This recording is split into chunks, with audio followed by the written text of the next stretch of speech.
Histoire de la reine sorcière. Il était une fois un homme qui aimait beaucoup ses sujets dans son royaume. Il ne se demandait qu'une chose.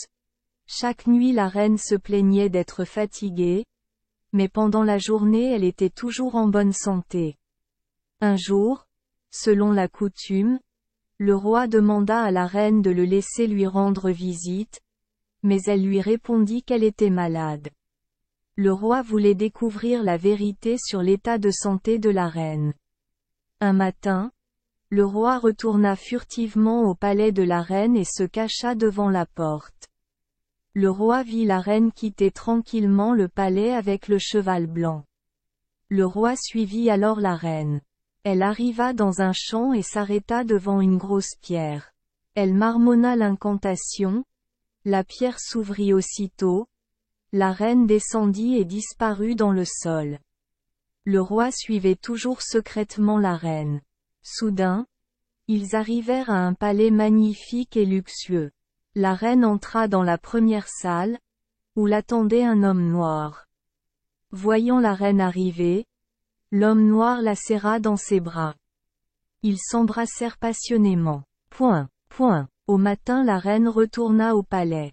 Dès que la reine quitta le roi, elle sauta immédiatement hors de sa cachette, dégaina son épée et coupa la tête de l'homme noir. Alors le roi prit la tête de l'homme noir et retourna au palais.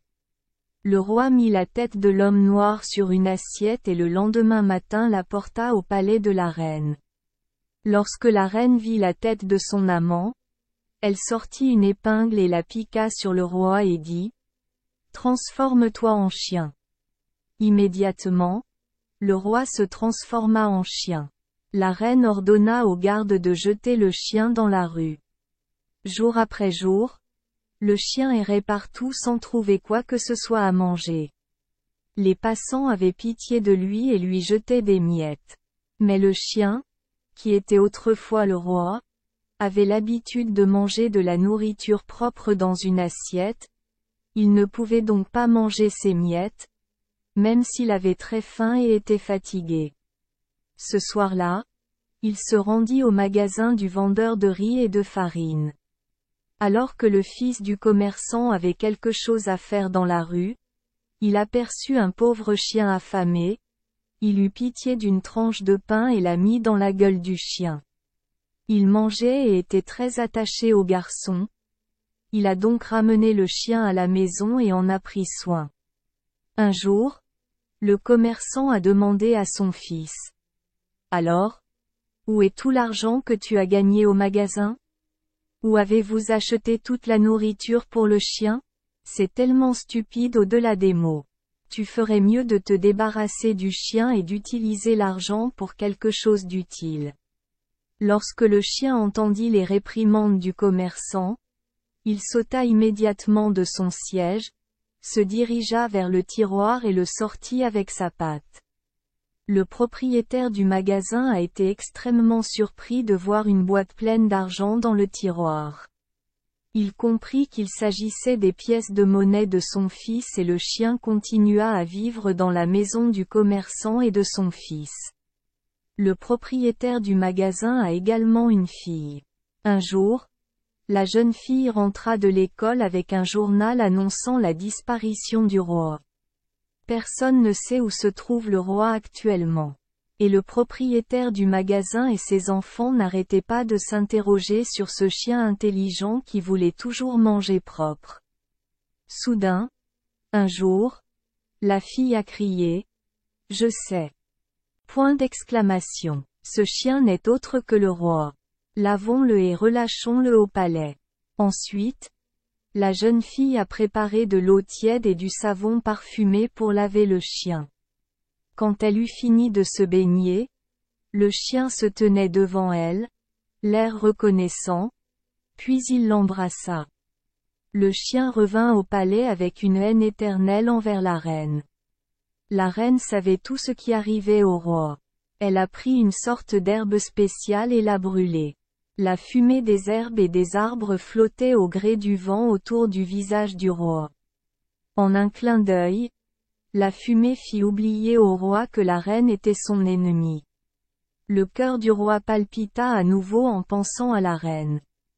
Mais oh Allah! Dès qu'il aperçut la tête de l'homme noir dans le tiroir, la colère du roi s'enflamma à nouveau. Ah! Cet homme noir est toujours là? La reine enfonça de nouveau l'épingle dans le visage du roi et dit: Transforme-toi en colombe. Le roi se transforma immédiatement en pigeon et s'envola hors de la maison. Le pigeon s'est de nouveau envolé vers la maison du propriétaire de l'épicerie et de son fils.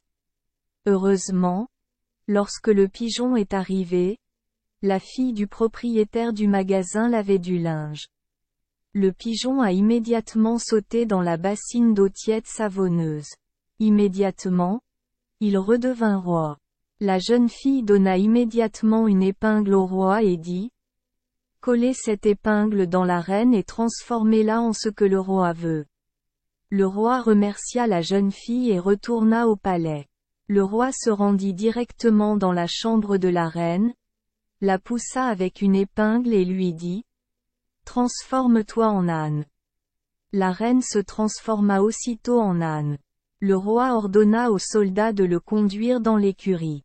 Un jour, le roi appela les constructeurs et leur dit: Construisez-moi un palais sur cette colline. Je sais qu'il est très difficile de transporter du matériel à haute altitude, mais cet âne va vous aider. C'est très sain. Il transportera tout pour vous sur la colline. L'âne doit travailler continuellement jour et nuit. Quelques mois plus tard, il était tellement épuisé qu'il ne pouvait plus marcher. Finalement, l'âne était si fatigué qu'il mourut. Merci les enfants des Esperluette Croisillon 39. Avoir écouté des contes de fées au jour Esperluette Croisillon 39. 8. Espérons que les histoires apporteront aux enfants des moments heureux et significatifs. Si vous aimez notre chaîne, veuillez appuyer sur le bouton S Esperluette Croisillon 39. Abonner, pour ne manquer aucune histoire intéressante. Je vous souhaite une bonne nuit de sommeil et de beaux rêves.